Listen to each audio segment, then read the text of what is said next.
the fastest way to damage your brain is not stress. It is comfort. That sounds wrong, which is exactly why most people never question it. Because when life gets easier, the brain does not always get stronger. Sometimes it gets lazy, soft, and weirdly dependent on effort being removed for it. And that is where the danger begins. Not with one big disaster. With tiny habits that make your mind avoid friction, avoid silence, avoid thought, and avoid anything that feels even slightly difficult. Here is the part nobody likes hearing. A brain that never has to struggle starts losing its strength without making a sound. And one of these habits is probably already running your day.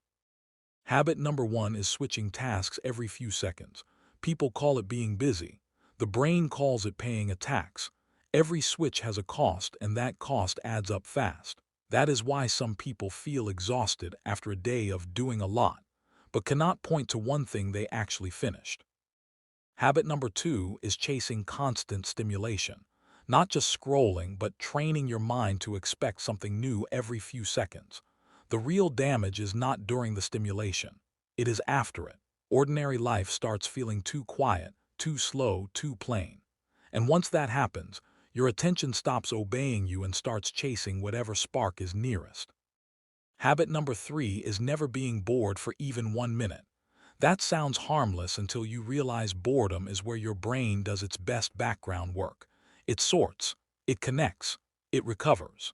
If you kill every empty second, you are not avoiding boredom. You are interrupting the place where mental clarity is built. And here is the weird part. A lot of people are not addicted to entertainment. They are addicted to never having to sit still with their own mind. Habit number 4 is consuming everything and creating almost nothing. Watching, listening, saving, repeating, collecting. It feels like progress because your brain is full, but fullness is not the same as change. If nothing comes out through writing, speaking, solving, building, or deciding, most of that input evaporates. Habit number 5 is loving shortcuts so much that you avoid the friction where growth actually happens. That difficult page, that uncomfortable first step, that moment when your brain says, "This feels hard."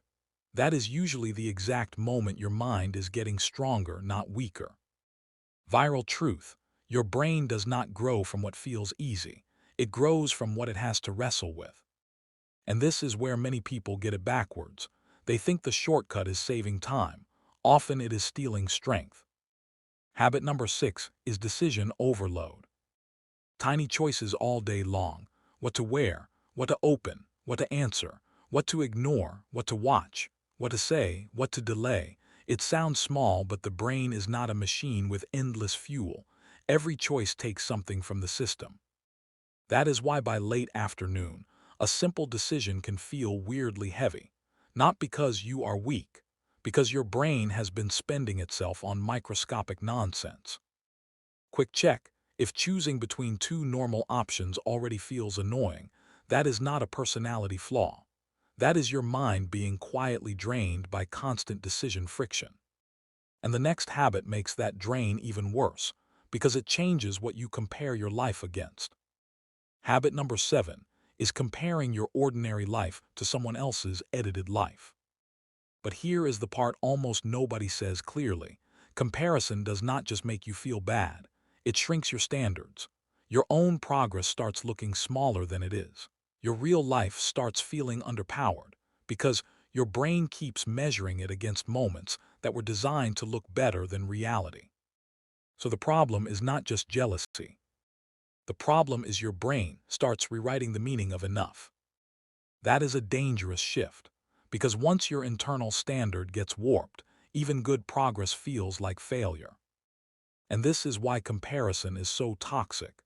It does not only make you unhappy, it trains you to disrespect your own life.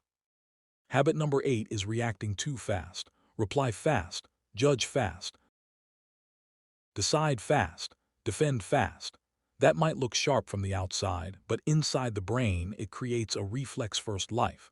And a reflex-first life leaves very little room for reflection. Habit number 9 is living in constant noise.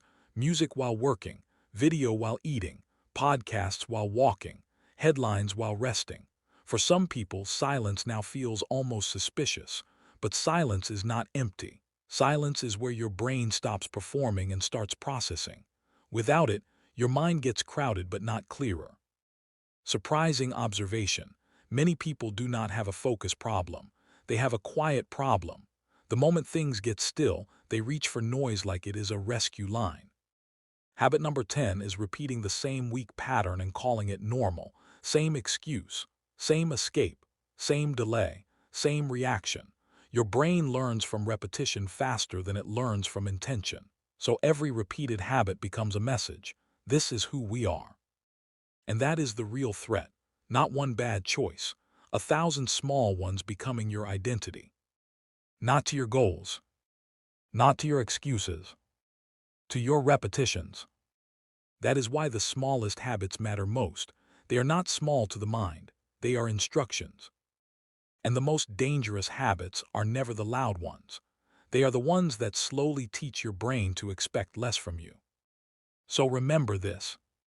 Every repeated habit is a vote for the kind of mind you will have tomorrow. And if you keep voting for comfort, your brain will not rebel. It will simply become the version of you that never had to fight.